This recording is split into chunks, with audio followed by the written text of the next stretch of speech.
Eu tenho a palavra de Deus no seu coração e eu quero convidar você, por gentileza, a abrir sua Bíblia no Evangelho de Mateus, no capítulo 25. Evangelho de Mateus, capítulo 25. E nós vamos ler do versículo 1 até o versículo 13. Esse texto vai ser não apenas nosso texto base, ele vai dar o tom da nossa reflexão, vai estabelecer o trilho aqui da nossa mensagem. A palavra de Deus diz assim: então o reino dos céus será semelhante a 10 virgens que, pegando as suas lamparinas, saíram encontrar-se com o noivo. 5 delas eram imprudentes e 5 prudentes. As imprudentes, ao pegar suas lâmpadas, não levaram óleo consigo, mas as prudentes, além das lamparinas, levaram óleo nas vasilhas. E como o noivo estava demorando, todas ficaram sonolentas e adormeceram. Mas à meia-noite ouviu-se um grito: eis o noivo, saiam ao encontro dele. Então todas aquelas virgens se levantaram e prepararam as suas lamparinas. E as imprudentes disseram às prudentes: deem a nós um pouco do óleo que vocês trouxeram, porque as nossas lamparinas estão se apagando. Mas as prudentes responderam: não, porque então vai faltar tanto para nós como para vocês. Vão aos que o vendem e comprem óleo para vocês. E saindo elas para comprar, chegou o noivo. E as que estavam preparadas entraram com ele para a festa do casamento. E fechou-se a porta. Se você puder, repita comigo a frase: e fechou-se a porta. Mais tarde chegaram as virgens imprudentes, dizendo: Senhor, abra a porta para nós. Mas o noivo respondeu: em verdade lhes digo que não as conheço. Portanto, vigiem, porque vocês não sabem o dia e nem a hora. Meu Deus, nós oramos no precioso e poderoso nome de Jesus, declarando não apenas nossa dependência no Senhor e na ação do Teu Espírito, o Espírito da verdade, como também pedindo que o nosso coração receba mais do que informação e orientação dos preceitos da Tua Palavra, tão importantes, tão necessários, ó Deus, à nossa razão, mas que o Senhor nos leve além disso. O Senhor nos leve a um lugar de percepção espiritual, de discernimento, de despertamento, que os nossos olhos se abram pela ação e a aplicação prática e poderosa do Senhor em cada um de nós. Nós queremos reconhecer, ó Deus, não apenas a importância, o poder de ação da Tua Palavra, mas a necessidade que temos de nos fazer vulneráveis a ela, e que isso tudo aconteça para a glória do Teu nome, cumprindo assim o Teu propósito. Nós oramos em nome de Jesus. Amém. Bom, o assunto que eu quero compartilhar com vocês hoje, ele não é algo que possa ser classificado secundário, de menor importância. Ele é um dos tópicos centrais da revelação bíblica, da doutrina bíblica, né? O Senhor Jesus, que ensinou e falou muito por meio de parábolas, nessa parábola, a usar a alegoria do noivo, da sua ausência, do seu retorno, falava a respeito de si mesmo e daquela temática que nós podemos dizer não só importante, mas que é o desfecho da grande obra da redenção, que é a vinda, o retorno de nosso Senhor Jesus. Ao olhar para esse texto, a minha primeira pergunta e questionamento prático é: quais verdades Jesus queria deixar claro para mim e para você através dessa parábola? Evidentemente, a palavra de Deus é rica, é profunda, né? E às vezes você pode pegar detalhes e gastar tempo cavando, mas em linhas gerais, eu vejo Jesus enfatizando pelo menos 3 coisas que eu quero dar atenção aqui. Primeiro é a mensagem bíblica, recorrente, enfática, importantíssima, de que Cristo, o noivo prefigurado nessa alegoria, voltará. Segunda mensagem: seus discípulos devem viver em prontidão para esse momento. Isso também é indiscutível quando, o verso 10 diz que aquelas que estavam preparadas entraram com ele para a festa do casamento. Mas depois a porta fechou-se e as que não estavam prontas ficaram de fora. E a conclusão que o Senhor Jesus usa no verso 13, portanto vigiem, Em outras palavras, cuidem, preparem-se para esse dia. Terceiro e último lugar, a negligência quanto a esse cuidado, vigilância proposto por Jesus, não apenas terá sérias consequências, mas é apresentada por nosso Senhor quando fala de uma porta fechada como sendo irreversível. Então, eu quero construir o trilho dessa mensagem, que não apenas nos lembra do retorno de Jesus, da importância de preparação, mas da consequência de que ninguém brinque com isso, que no final será a porta fechada. Eu vou usar essa expressão que repetimos, fechou-se a porta, como tema da minha mensagem hoje.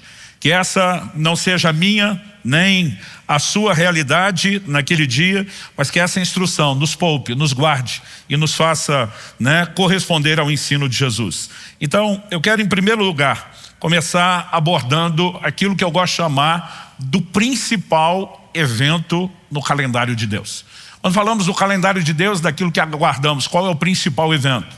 Um casamento. E esse casamento, na verdade, é a alegoria bíblica para falar do retorno de Cristo para a sua igreja. Ele é apresentado, não apenas nessa parábola, mas em vários textos bíblicos como noivo, enquanto que a igreja é apresentada como a noiva. Em Apocalipse, no capítulo 19, no verso 7, a Bíblia diz: alegremo-nos, exultemos e demos-lhe a glória, porque chegou a hora das bodas do Cordeiro e a noiva dele já se preparou. Nós estamos entrando na reta do desfecho do livro do Apocalipse, o desfecho da redenção, e quando o Senhor Jesus está na iminência do seu regresso, a notícia é dada. As bodas, a palavra boda significa casamento, festa de casamento, As bodas do Cordeiro, do casamento de Cristo chegou, e a sua noiva já se preparou. A Bíblia também não daria notícia de uma noiva preparada se a preparação não fosse importante, não fosse um requisito. Então eu quero começar pelo regresso do noivo.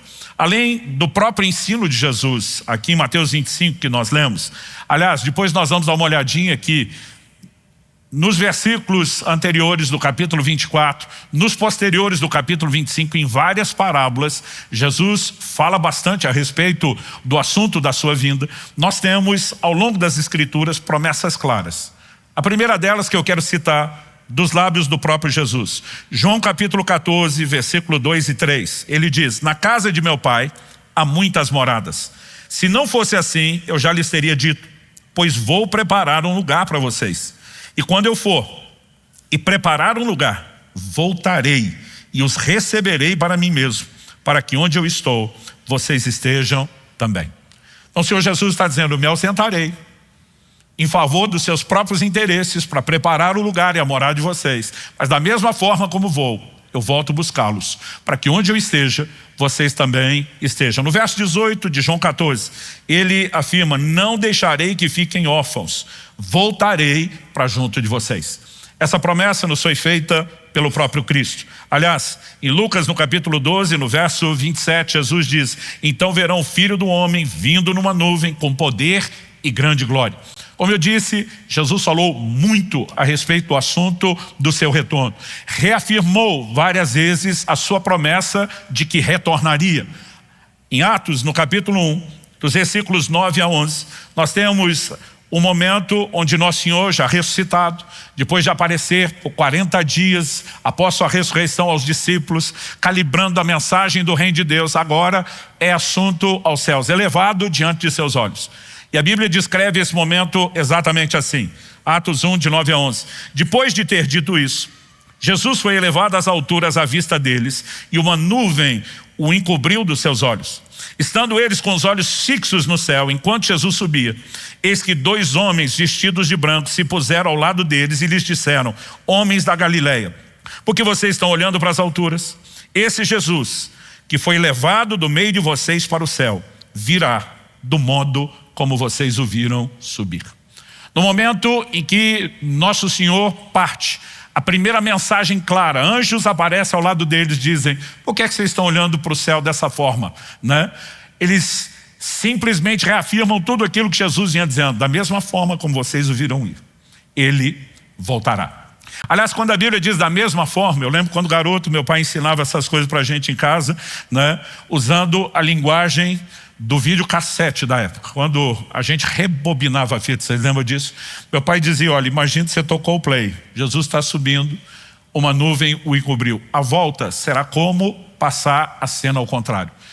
Nós vimos Jesus declarando que ele vem com as nuvens. Da mesma forma como ele foi encoberto nas nuvens aparecerá. Nesse dia, em Atos capítulo 1, a Bíblia diz que eles estavam no Monte das Oliveiras. Esse foi o lugar de onde Jesus foi elevado aos céus. Zacarias capítulo 14, falando do dia da vinda gloriosa de Cristo, do dia do Senhor, diz: naquele dia os seus pés estarão no Monte das Oliveiras. Do lugar de onde ele sai, é exatamente o lugar onde ele volta. A mesma cena se manifestará. E nós temos isso como promessa que é repetida nas Escrituras. Os apóstolos também falaram a respeito do assunto. Paulo, escrevendo aos Tessalonicenses, diz em 1 Tessalonicenses 4, de 15 a 18: e pela palavra do Senhor lhes declaramos o seguinte: nós, os vivos, que ficamos até a vinda do Senhor, de modo nenhum precederemos os que dormem. Porque o Senhor mesmo, dada a sua palavra de ordem, ouvida a voz do arcanjo, ressoada a trombeta de Deus, descerá dos céus, e os mortos em Cristo ressuscitarão primeiro. Depois nós, os vivos, os que ficarmos, seremos arrebatados juntamente com eles entre nuvens, para o encontro com o Senhor nos ares, e assim estaremos para sempre com o Senhor.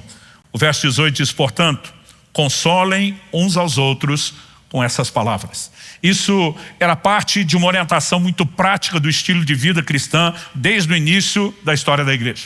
Quando era garoto, eu me lembro, em especial a década de 80 até o início de 90, a igreja daquela época falava muito mais sobre a temática da vinda de Jesus, pregava, cantava sobre esses assuntos muito mais do que fazemos hoje. Às vezes percebo que alguns ensinadores, até desprovidos de entendimento bíblico básico, eu diria, eles se tornam até críticos, céticos de pessoas que estão abordando um assunto que Nosso Senhor, os apóstolos e as Escrituras largamente apresentam. Nós não podemos olhar para o assunto da vinda de Jesus e dizer que não é um assunto de importância. Uma promessa dessa monta, com o nível de desfecho do plano da redenção que ela significa, não pode ser ignorado. Mas não é apenas saber que isso acontecerá. A Bíblia, ao mesmo tempo que faz a promessa, ela não queria somente nos notificar de como as coisas vão encerrar um dia. Ela queria gerar em nós uma expectativa. Nós lemos na própria parábola de Jesus que a reação daquelas virgens imprudentes, insensatas, é porque o noivo demorou. Em alguns momentos, Jesus sinaliza nas suas parábolas que sua vinda não seria tão rápido. Mas mesmo assim, desde a primeira geração de crentes, cada um deles foi instruído a viver na iminência do regresso do Senhor a qualquer momento. E há uma razão para que, mesmo não tendo planejado voltar tão depressa, o Senhor quis que cada geração alimentasse essa expectativa. Nós precisamos viver, nessa expectativa, no aguardo, na esperança do retorno de Cristo. Em Filipenses, no capítulo 3, versos 20 e 21, o apóstolo Paulo diz: nossa pátria está nos céus, de onde aguardamos um Salvador. Essa expressão, de onde aguardamos, ele diz: nós estamos de olho naquele que dos céus, assim como para lá foi, voltará. De onde aguardamos o Salvador, o Senhor Jesus Cristo, o qual transformará o nosso corpo de humilhação para ser igual ao corpo da sua glória, segundo a eficácia do poder que ele tem de até subordinar a si todas as coisas. Por ocasião da vinda de Jesus, a Bíblia diz: não apenas os que morreram em Cristo ressuscitarão, mas os que estiverem vivos nessa ocasião serão transformados. Passarão pelo processo que na teologia nós definimos como glorificação do corpo, a transformação final. Porque, como dissemos, o advento da vinda de Jesus é o desfecho de toda a obra da redenção. E quando Paulo diz: nossa pátria está no céu, de onde aguardamos, isso fala da atitude que eu e você devemos ter diante da promessa, a expectativa do seu retorno. Em primeira carta de Paulo aos Tessalonicenses, no capítulo 1, nos versos 9 e 10, o apóstolo diz assim: porque no que se refere a nós, as pessoas desses lugares falam sobre como foi nossa chegada no meio de vocês e como, deixando os ídolos, vocês se converteram a Deus. Aqui vai falar de como os tessalonicenses se apartaram da idolatria e qual foi ou como foi a conversão. Mas olha o que ele diz: como, deixando os ídolos, vocês se converteram a Deus. Em primeiro lugar, para que se converteram? Em primeiro lugar, para servir o Deus vivo e verdadeiro. Segundo, e para aguardar dos céus o seu Filho, a quem ele ressuscitou dentre os mortos, a saber, Jesus, que nos livra da ira vindoura. A conversão é simplificada apontando para duas direções de expectativa. né? A primeira, vocês deixaram os ídolos, se converteram a Deus. Primeiro, para servir a Deus, mas para aguardar o retorno de Cristo. Então, quando você consegue enxergar a maneira como os apóstolos não apenas repetiam o assunto, mas relacionavam com uma expectativa vital, essencial para a caminhada do dia a dia, nós não podemos, como falei antes, ignorar isso. Hebreus capítulo 9, verso 28, diz assim também Cristo: tendo se oferecido uma vez por todas para tirar os pecados de muitos, aparecerá a segunda vez, não para tirar pecados, mas para salvar aqueles que esperam por Ele. Aqui, em vez do verbo aguardar, nós temos o verbo esperar, um sinônimo, né? Mas não apenas a atitude de espera está sendo destacada aqui, mas o propósito pelo qual esperamos, o grande desfecho da redenção, né? Aguardamos dos céus o Salvador, que vai terminar a boa obra, começou transformando os nossos corpos. Esperamos aquele que aparecerá a segunda vez. Na primeira ele vem tirar pecados, a segunda não para isso, mas para salvar, concluir, em outras palavras, aquilo que começou. O regresso do noivo, de Cristo, é uma temática central dentro das Escrituras, central dentro, né, do que podemos chamar da espinha dorsal da revelação bíblica, que é a obra da redenção, e ela precisa ser destacada, precisa ser alimentada no meu e no seu coração. Segunda mensagem que podemos, ou princípio podemos destacar dentro dessa parábola que Jesus apresenta, não apenas a questão da ausência de Cristo durante um tempo e o seu retorno, mas, como dissemos antes, os seus discípulos devem viver em prontidão para esse momento. Então, meu segundo tópico aqui é a preparação da noiva para as bodas. Eu mencionei antes o texto de Apocalipse, né, que diz que a noiva já se preparou para essas bodas. Há uma preparação necessária. E a alegoria é feita em cima da própria cerimônia de casamento, né? Você consegue imaginar hoje em dia uma noiva aceitando um casamento surpresa, alguém dizendo: olha, é para entrar ali agora, do jeito que está, sem nenhuma arrumação, e casar. Eu acho que ela prefere ficar solteira do que casar desse jeito, né? Então, assim, a alegoria era claramente entendida, e a preparação não era apenas embelezar-se, não era apenas uma roupa apresentável, não era apenas os ornamentos. A figura que a Bíblia usa por trás dessa preparação, ela também precisa ser entendida, porque vestes na Bíblia fala da condição do homem, né, do ser humano diante de Deus. E quando a Bíblia fala a respeito, né, nós vemos textos no Apocalipse que fala que a noiva já se ataviou de branco, está vestida de linho finíssimo, e isso reflete na própria Escritura a justiça de Cristo em nós, a continuidade da obra que o Senhor começou, ou seja, nós temos um processo de aperfeiçoamento, da santificação. Então, a preparação, ela não envolve outra coisa. Antes de falar de alguns detalhes dessa preparação, eu queria destacar aqui 2 textos bíblicos que respondem para que tipo de noiva o noivo pretende voltar. Nós vimos na parábola, né, ele usa ali a expressão plural, o que quando criança me assustava, eu ficava tentando imaginar alguém casando com 10 mulheres de uma vez só, né? Eu não conseguia pensar no que significava o simbolismo, mas nós temos evidentemente um grupo que estava ali e foi considerado pronto e preparado, um grupo que não. O que estava pronto e preparado pôde desfrutar do noivo, da festa, do casamento. O que não, o assunto que eu vou abordar depois, ficou do lado de fora, e isso não era uma medida temporária. Agora, quando nós falamos de para que tipo de noiva Cristo vai voltar, Efésios capítulo 5, de 25 a 27, sinaliza isso. O texto está orientando maridos e esposas a respeito do relacionamento do casal, baseado na alegoria do relacionamento de Cristo e a igreja. Então Paulo diz assim: maridos, que cada um de vocês ame sua esposa, como também Cristo amou a igreja e se entregou por ela, para que a santificasse, tendo-a purificada por meio da lavagem de água pela palavra, para apresentar a si mesmo como igreja gloriosa, sem mancha, nem ruga, nem coisa semelhante, porém santa e sem defeito. Que Cristo se entregou a si mesmo por nós, para a nossa salvação, ninguém discute. Mas ele fala de um processo que começou, mas não terminou, para que a santificasse, purificando-a pela lavagem de água da palavra. Vou repetir: para apresentá-la a si mesmo, igreja gloriosa. Você pode repetir isso comigo? Diga: igreja gloriosa. o texto ainda segue com outros adjetivos: sem mancha, nem ruga, nem coisa semelhante, santa, sem defeito. Então essa é a perspectiva de construção da visão bíblica de qual é a noiva para a qual o Senhor Jesus retorna. É por isso que somos chamados a uma preparação. E a preparação não diz respeito somente a uma arrumação física. O simbolismo das vestes, da preparação, dos ornamentos, na verdade fala de uma conduta espiritual. Em primeira carta de Paulo aos Tessalonicenses, no capítulo 5, no verso 23, nós somos chamados a uma santificação completa, integral. Ele diz assim: o mesmo Deus da paz o santifique em tudo. Outras traduções diz: santifique o vosso ser inteiro. O que é o ser inteiro? Ele continua e diz: e que o espírito, a alma e o corpo de vocês sejam conservados íntegros e irrepreensíveis na vinda de nosso Senhor Jesus Cristo.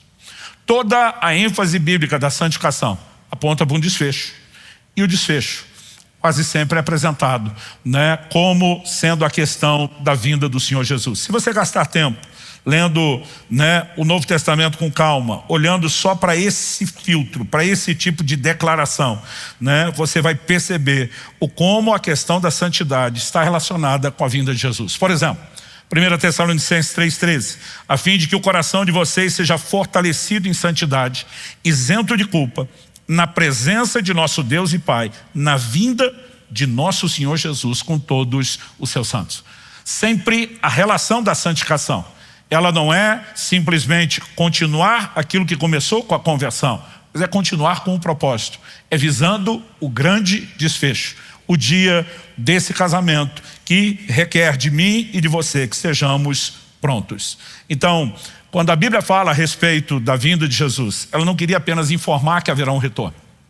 Ela queria, por meio de alimentar em nós a promessa, a importância do entendimento do que significa isso, gerar dessa forma em mim e você uma resposta.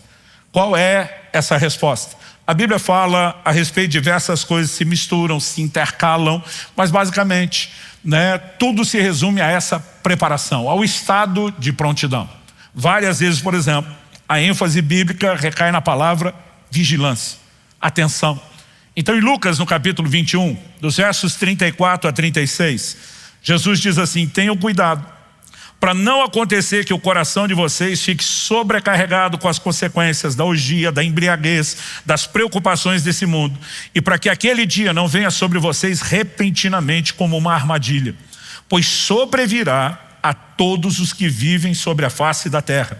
Portanto, vigiem o tempo todo, orando, para que vocês possam escapar de todas essas coisas que têm que acontecer e para que possam estar em pé na presença do Filho do Homem.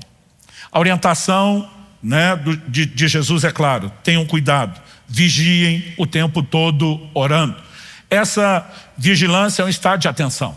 Várias vezes Jesus usa ao longo dos seus ensinos, os apóstolos vão mencionar a expressão de que o dia do Senhor virá como um ladrão.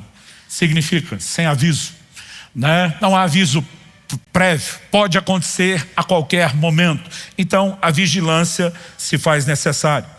Segundo aspecto, que é o motivo dessa vigilância que nós já apresentamos, é sempre a ideia e o conceito de santificação.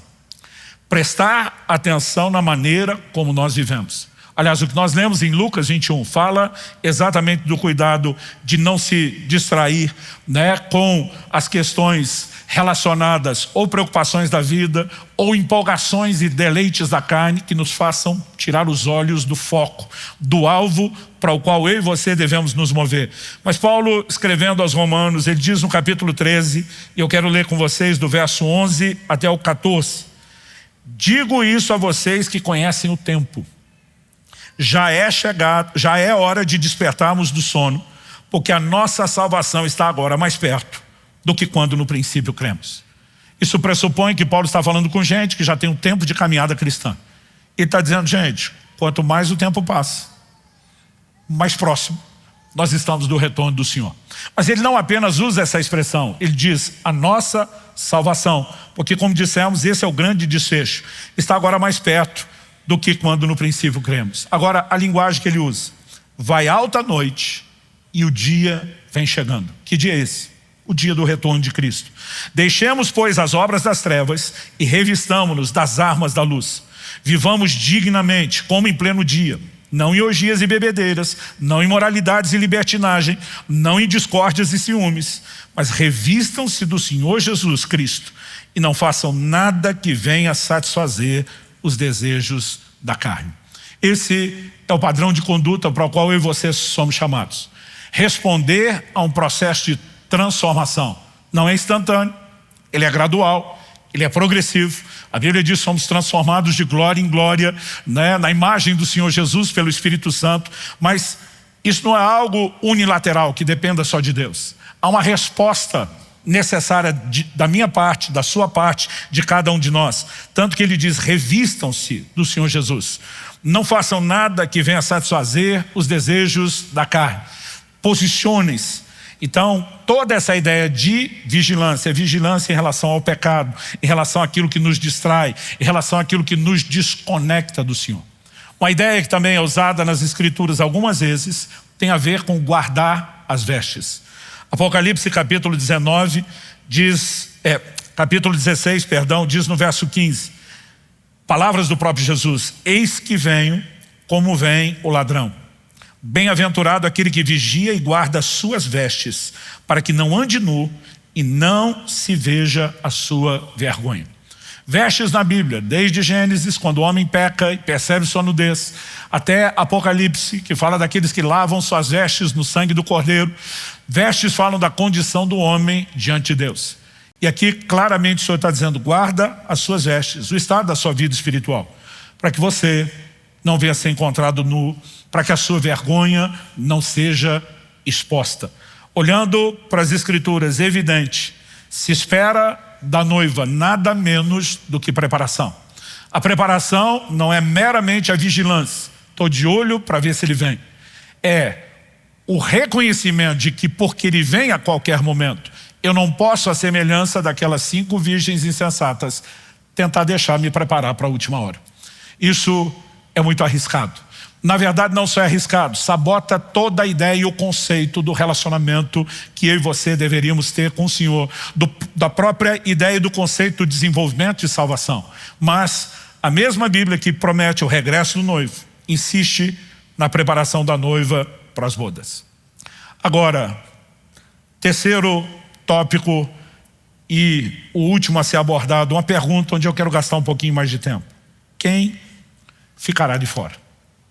Porque nós vimos que 5 virgens prudentes entraram, mas as 5 imprudentes, ou dependendo da versão chamada insensatas, não entraram. A Bíblia diz, fechou-se a porta. E depois, quando elas vêm bater implorando para que abra, não há uma nova oportunidade. Pelo contrário, há uma declaração, eu não vos conheço. O que significa que quem perder essa oportunidade não terá segunda chance. Isso não é em nada diferente daquilo que a Bíblia já ensina quando fala a respeito da preparação, por exemplo, para o dia da morte. Nós somos parte de uma geração que, porque permanece viva, estamos aguardando a vinda do Senhor. Antes de nós, há inúmeras gerações de pessoas que viveram na iminência do regresso do Senhor, não tiveram o encontro tão esperado com Ele, mas em algum momento, antes do Senhor vir, eles é que foram. E a verdade é que eu e você temos que viver em estado de prontidão, porque em algum momento nós vamos encontrar o Senhor. Não sabemos se conosco indo ou com Ele vindo, mas esse encontro em algum momento acontecerá. E não importa se pelo dia da morte ou pelo dia do retorno de Cristo, ninguém sabe quando isso acontece. Seria insensato alguém dizer, lá pelos 80 e tantos anos de idade, eu vou cuidar da minha vida espiritual, porque pode ser que nesse momento eu vá partir para o encontro com Cristo. E pode ser que você vá bem mais cedo e totalmente despreparado. Então nenhum de nós deixaria isso para o último momento. Quando nós falamos do assunto da vinda de Jesus, não é em nada diferente. Só que ao longo da história da igreja, nós temos percebido a tentativa de falsos mestres, né, de criar subterfúgios, escapes. Então, criou-se uma doutrina que não está na Bíblia, que foi sustentada pela igreja romana durante muito tempo, do tal do purgatório. Ou seja, se alguém não preparou para a morte, vai resolver o problema depois, para conseguir entrar na glória pela repescagem. E quando você olha para a Escritura, não há absolutamente nada que sustente uma segunda oportunidade. Nenhum texto, nenhum ensino, nenhuma declaração. Não só não há nada que sustente isso, como há inúmeras afirmações contrárias. Mas de alguma forma a igreja, depois da reforma protestante, parou de tocar no assunto do purgatório, voltamos a dizer só a Escritura, vamos ficar no que a Bíblia diz. Mas recentemente inventaram uma espécie de um novo purgatório para quem perder a vinda de Jesus. Então, entre muitas coisas que envolvem esse movimento, nós tivemos, anos atrás, uma produção de livros, se tornaram best-sellers, tanto nos Estados Unidos como a partir de lá para o mundo, viraram um filme que envolve a série do Deixados para Trás. E há uma mensagem perigosíssima por trás disso. Porque basicamente a coisa está insinuando que se você não se preparar, tem um jeito de consertar. É só sofrer para resolver depois no sofrimento. E eu quero te dizer que as coisas não são exatamente da forma como estão dizendo. Tem pessoas dizendo, está tudo bem, você perdeu o arrebatamento, você dá um jeito de resolver depois de outra forma. E a Bíblia não sinaliza isso. A Bíblia diz para aquelas que não estavam prontas, a porta fechou. E depois a porta não se abrirá. Isso é aspecto inegociável dentro da doutrina cristã. E a gente precisa entender isso. Para entender melhor o que Jesus está ensinando aqui em Mateus 25, para mim, a própria menção da porta fechada, e foi por isso que eu tomei isso como tema da mensagem hoje, para que não haja dúvidas a respeito da seriedade do assunto, né, para quem não estiver pronto e preparado. Mas se você olhar as parábolas do capítulo anterior e as parábolas do capítulo, né, que nós lemos aqui, que foi Mateus 25, as duas últimas de Mateus 24. Depois temos o nosso texto básico, é Mateus 25, de 1 a 13. E depois as outras parábolas que Jesus conta em Mateus 25, todas sustentam exatamente a mesma linha de raciocínio. Então me permita ler alguns desses textos. O primeiro deles, Mateus 24, de 36 a 44.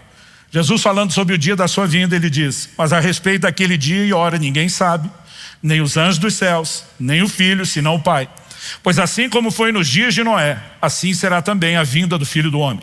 Pois assim como nos dias anteriores ao dilúvio, comiam, bebiam, casavam, davam-se em casamento, até o dia em que Noé entrou na arca e não o perceberam, até que veio o dilúvio e levou a todos, assim será também a vinda do Filho do Homem. E assim como não houve segunda oportunidade na época de Noé, não haverá segunda oportunidade no exemplo e alegoria que Jesus está propondo sobre a sua vinda. Ele continua e diz assim: então 2 estarão no campo, um será levado, o outro será deixado. 2 mulheres estarão trabalhando no moinho, uma será levada, a outra será deixada. Portanto vigiem, porque vocês não sabem em que dia virá o Senhor de vocês. Porém considerem isso: se o pai de família soubesse a que hora viria o ladrão, vigiaria, não deixaria que sua casa fosse arrombada. Por isso, estejam também vocês preparados, porque o Filho do Homem virá a hora em que vocês menos esperam. Se você puder, por gentileza, repita isso comigo, diga: por isso, estejam também vocês preparados, porque o Filho do Homem virá a hora em que vocês menos esperam. Agora me ajuda a entender isso. O tempo todo Jesus diz: vigia, vigia, se prepara. Aí a gente diz: mas se não vigiar, nós damos um jeito. Não foi isso que ele disse. O exemplo é claro, apresentado por ele, que não haverá jeitinho. Vamos continuar. Agora, Mateus 24, 45 a 51. Outra parábola. Quem é, pois, o servo fiel e prudente, a quem o Senhor deixou encarregado dos demais servos para lhes dar o sustento a seu tempo? Bem-aventurado aquele servo a quem o seu Senhor, quando vier, achar fazendo assim.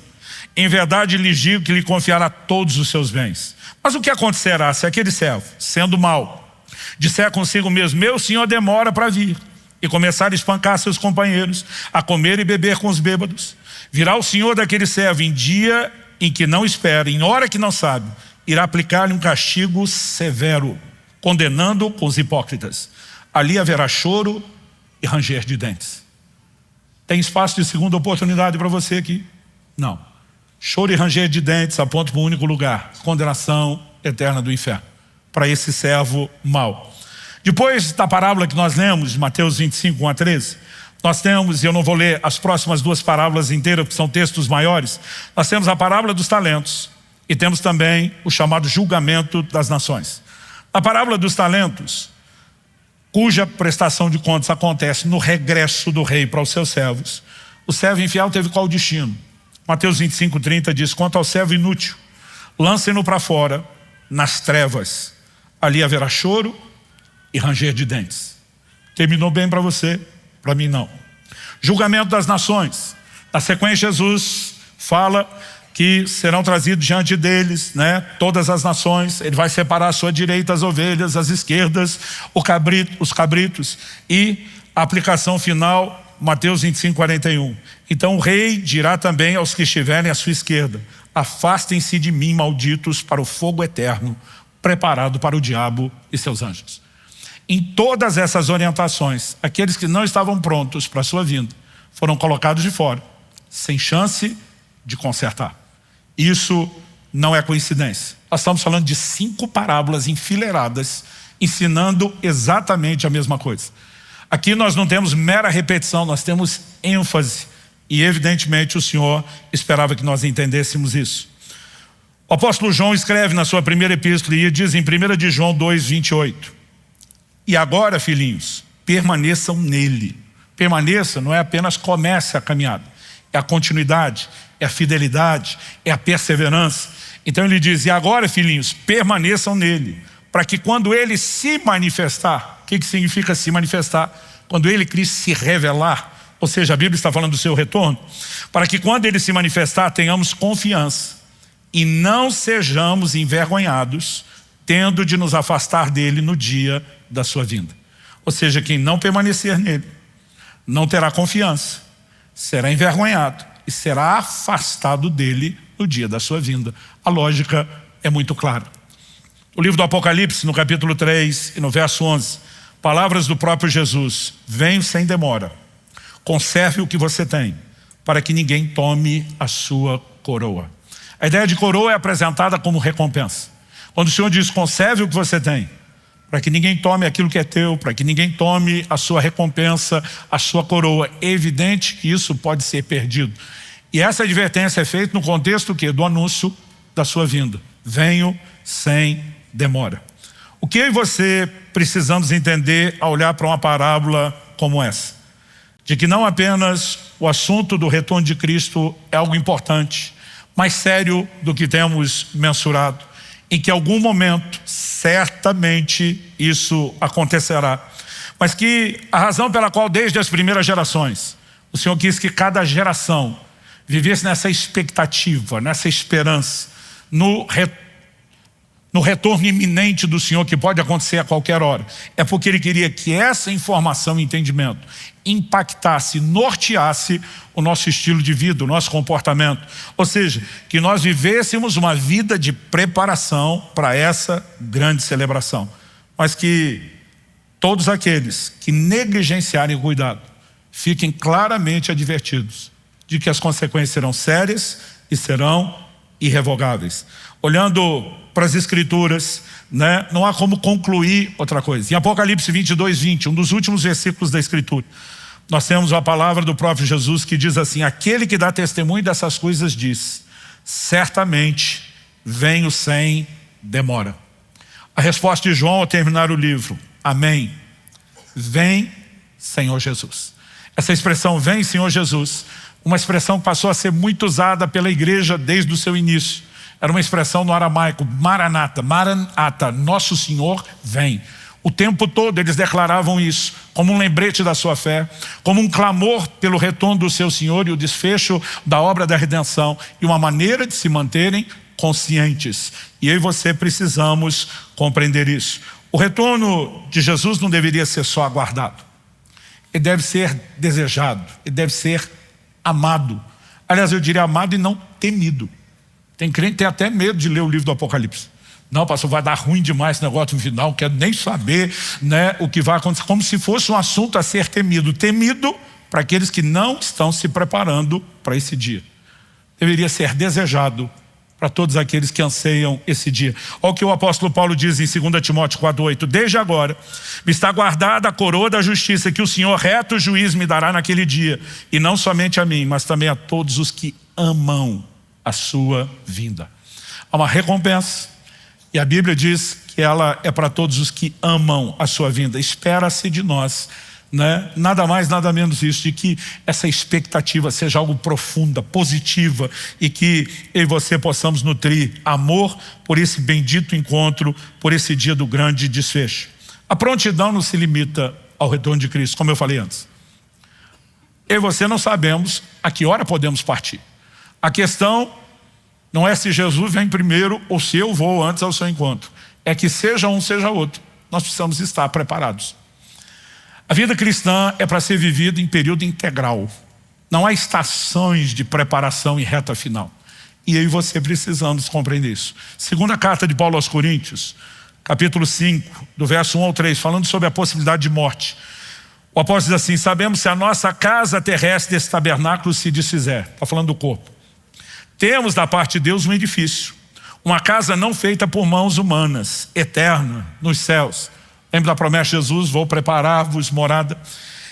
E por isso, nesse tabernáculo, nesse corpo, gememos, desejando muito ser revestido na nossa habitação celestial, se, de fato, fomos encontrados vestidos e não nus. Outro dia eu vi um pregador desdenhando, né? Essa geração está querendo, né, a volta de Jesus porque quer desistir de tudo. Eu falei: peraí, você vive pronto para a possibilidade da morte não significa que você está desistindo da vida. Significa que simplesmente porque você não sabe quando vai acontecer, você vive da forma como Deus espera de você. Agora, viver preparado para a vinda de Jesus não significa desistir da vida e nem querer, né, outra coisa a não ser o grande desfecho. O mesmo Paulo que dizia: nossa pátria está nos céus, trabalhou pra caramba. O apóstolo Pedro falava sobre apressarmos o dia da vinda do Senhor. Quando eu e você nos mobilizamos, evangelizando, cumprindo a comissão, nós estamos cooperando com o avanço. Não significa que desistimos disso. Não significa que estamos sabotando a missão. Significa que estamos enxergando o seu grande propósito, o seu grande desfecho. E as pessoas acabam usando esse sofisma, esse raciocínio falso, como uma dissuasão. Ah, não preocupe com isso. A verdade que eu digo às pessoas: você não precisa se preocupar com a cronologia dos eventos escatológicos. As pessoas ficam discutindo, né? O arrebatamento é antes, depois da tribulação. Eu falo: meu amigo, o mais importante é você saber o que acontece e está pronto. Pronto para o que der e vier. Essa é a essência da mensagem. E aí a gente fica discutindo o que é periférico em vez de estar praticando o que é essencial. Se eu e você estivermos prontos, é basicamente aquilo que se espera de nós. E eu termino você com um lembrete. Marcos capítulo 13, de 33 a 37, palavras de Jesus: estejam de sobreaviso e vigiem, porque vocês não sabem quando será o tempo. Um dia desse eu vi alguém falando: não, certeza que Jesus não volta na nossa geração. Falei: Jesus diz, esse dia e hora ninguém sabe. Vocês não sabem o tempo, mas você sabe. Parabéns para você. Incrível as desculpas que as pessoas inventam para justificar a falta de preparação, né? Jesus diz: sejam de sobreaviso, vigiem, porque vocês não sabem quando será o tempo. É como um homem que, ausentando-se do país, deixa sua casa, dá autoridade aos seus servos, a cada um a sua obrigação, e ao porteiro ordena que vigie. Portanto, vigiem, porque vocês não sabem quando virá o dono da casa. Se à tarde, se à meia-noite, se ao cantar do galo, se pela manhã, para que, vindo ele inesperadamente, não encontre vocês dormindo. O que, porém, digo a vocês, digo a todos: vigiem. Vamos ficar em pé. O foco da mensagem é claro e eu quero repetir: prepare-se para a vinda de Jesus ou fique de fora quando esse dia chegar. Nós não podemos tratar disso de forma leviana. Pai, nós oramos e pedimos mais uma vez: o Teu Espírito trabalhe em nós, não apenas a capacidade de entender a doutrina, mas de sermos despertados para um nível de consciência, de correspondermos com o Senhor naquilo que se requer de cada um de nós. Eu oro que nesta manhã o Senhor possa, além de trazer clareza doutrinária, que o Senhor possa despertar o coração de cada um de nós, que possamos viver como se espera de nós, em vigilância, em preparação, não apenas aguardando e esperando, mas amando o bendito dia do seu glorioso retorno, desse grande desfecho da obra redentora. Nós oramos que essa seja, ó Deus, uma oportunidade de aprofundarmos consciência espiritual, de entrarmos num lugar de despertamento e conserto ainda maior, e que o Senhor, pelo Teu Espírito, nos guie nesse processo. Que possamos sair daqui com mais do que um alerta ou advertência, que e possamos sair desse lugar amparados por uma nova consciência espiritual. É a nossa oração em nome de Jesus. Se você crê e concorda, diga amém. Você recebe essa palavra, diga eu recebo em nome de Jesus.